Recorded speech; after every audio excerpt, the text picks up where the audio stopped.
Sabirabad rayonunda məktəbdə həyat yoldaşını döyən şəxs həbs edilib. Hadisə rayonun kəndlərindən birində baş verib. 1980-ci il təvəllüdlü Elçin Vəliyev ad soyad şərti verilib. Red kənd orta məktəbində həyat yoldaşı Nərminəni döyüb. Vəliyevin barəsində İnzibati Xətalar Məcəlləsinin 157-ci maddəsi ilə ittiham elan edilib.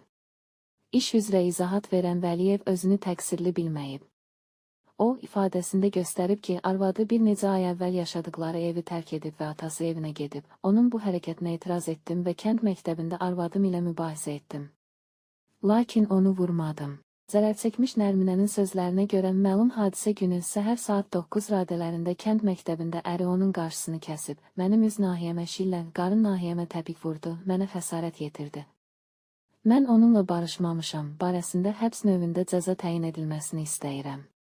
Sabirabad rayon məhkəməsinin qərarı ilə Vəliyev 20 gün müddətinə həbs edilib.